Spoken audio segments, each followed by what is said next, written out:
Hey sports fans, if you're a baller, then I know you either wear your slides to and from your games or you wish you had a pair. Well, you've got to check out iSlide. These things are amazing and customizable, and they've got all the NBA teams too. So click the link on the screen or in the description below and use my special code CoachNick to get 10% off your purchase. You in? While the Warriors are getting all the fanfare for their incredible season-opening winning streak, there is another team that has quietly gone about its business and is performing at just about the same level. The worst mistake you can make about the NBA is to forget the San Antonio Spurs, for that is when they sneak up and destroy your team. Overall, they're right behind the Warriors in net rating, beating their opponents by an average of 14 points per 100 possessions. While they're third in offensive rating, it's their defense that has been suffocating opponents at a historic rate. If they maintain their current rating of 93.9, it'll be the best defensive performance by a team in 41 years, when the ball club from Washington was known as the Bullets. Diving into the numbers, it's extremely interesting to see who's having the biggest impact on that end.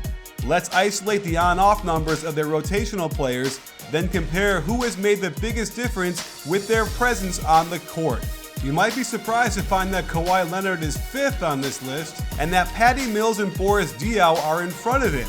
While there is plenty of noise with individual defensive ratings, it's clear to me that the top 4 are benefiting most from playing with Kawhi Leonard, who's been completely devastating in his disruptiveness. And Leonard's profound impact is shown here in their top defensive lineups. Of the 10 most played lineups overall, Kawhi appears in the most at 6. Manu Ginobili and David West also appear in 6 of these lineups, and it's this lineup with Aldridge, Diaw, Ginobili, Leonard, and Mills that caught my eye, since they've appeared together in the second most number of games. It's also notable because it's a lineup that has Aldridge at center, something he had made clear he didn't want to do coming to the Spurs. Yet, San Antonio's culture has got him buying in, and man, is it working. What jumps out at me first is that Kawhi takes a calculated gamble on his steal, knowing that his back will be covered.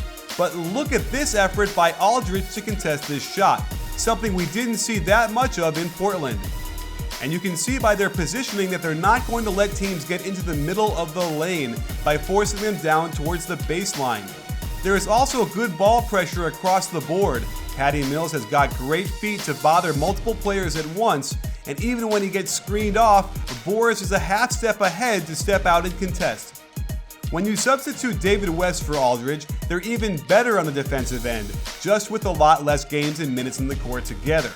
Mills has the energy to pressure guards full court, West is still mobile to hedge high, watch how Manu is right on time to help on the roll man, Kawhi is there to rotate to help until West gets back, and Boris can force a difficult fadeaway. Here's an example of Kawhi's disruptive force as he pushes the envelope for defense for 3 seconds before jumping out of the lane. Then, he's right back over to force this pull-up and gets his hands on the rebound so it deflects to West. Here's an example of the great effort Manu has been bringing to the defensive end at a time in his career where you'd think he'd be saving energy here. He sprints up to deny the reversal off the pin down, and Patty Mills continues to harass. Watch how he takes away middle by forcing him towards Diaw. Boris can help one pass away because he's off of Randall, who hadn't hit a 3 in his career to this point. And then watch Mills rotate down to help on the drive, which helps Diaw, who's very athletic, get the block. More excellent Patty Mills ball denial disrupts the offense, and again, look at Manu's effort and energy as he hustles under the screen. Anderson is there to stunt at DeRozan, slowing him down until Manu can get back in position. Another awesome denial by Mills, and then Manu does a perfect job moving his feet on the end of the clock ISO and forcing a terrible miss. If we isolate 3-man lineups with a minimum of 60 minutes played, you can see that Kawhi, Mills, and West have the best defensive rating, and there are times Kawhi will guard the point guard, which is downright cruel. Watch how West drops back to give Neal the long 2, something the Spurs are more than happy to allow. In fact, they allow the second most mid-range shots in the league, and it's an important factor in stopping their opponents. On this possession, watch how Kawhi goes over the top of his pin down to force the catch and drive. Diaw is a step ahead and is already containing, but stays down at the block to invite the mid-range shot, then contests nicely. When Aldridge and Duncan are in together, they can easily switch on screens without missing anything, and they train their guards to chase around screens while the bigs sink down. Again, it's hard to resist finding that 17-foot shot, and great effort by Green and another miss. Another way to keep teams from shooting a three is to pressure the ball out above the line. This pushes the offense out farther than they're comfortable. Watch Diaw close out on the big above the line, so Toronto has to run their offense 5 feet farther out than they like. Patty Mills denies Joseph until he catches it way out by the hash mark, and they plugged in Jonathan Simmons, who has displayed terrific energy defensively and has a similar body to Kawhi and contests this shot beautifully. Defending the pick and roll is also crucial to success in the NBA, and the Spurs ice the pick and roll very well. Again, getting great effort out of Aldridge to contain the drive and finish the play with a contest. Normally out of a high pick and roll, the offense can generate a corner three when Kawhi has to bump down on the roll man, but he is able to read these plays perfectly and is so long that he can go for the deflection and still close out to prevent that shot.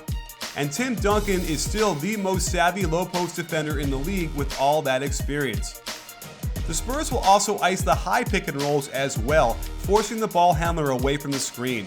Look how low Duncan drops. He knows Parker will do his job to stay glued to the side of the ball handler, and this further invites the mid-range shot, with Kawhi bothering him from the weak side to boot. Switching is something the Spurs do expertly as well by communicating and keeping their heads up. Involve Simmons and Kawhi, and it's a seamless switch. And Kawhi can switch on to any ball handler in the league with no problem. And if his man wants to try and get a three-point shot off, good luck getting a clean look over his long arms. The Spurs are happy to let you swing the ball around the perimeter since it allows them to defend the paint, not foul, and chase shooters around the screen, inviting the curl where their bigs can get a hand up on a mid-range shot. Sports fans, don't miss Jesus Gomez with yet another fantastic breakdown on our website, where he goes into even more depth on the Spurs defense. And if you click on the link on the screen or in the description below, you'll get even more video as we dive into Tim Duncan's rim protection and the specific defensive genius of Kawhi Leonard. I'm telling you, if you don't check out the article and the extra video, you're not doing it right. And mark down the Spurs-Warriors game in January, something you won't want to miss. And for all you ballers out there, check out iSlide for your customized slides. They've got every NBA team, plus anything you can design as well. Use my code CoachNick and get 10% off of any purchase. Perfect for your holiday shopping. You in?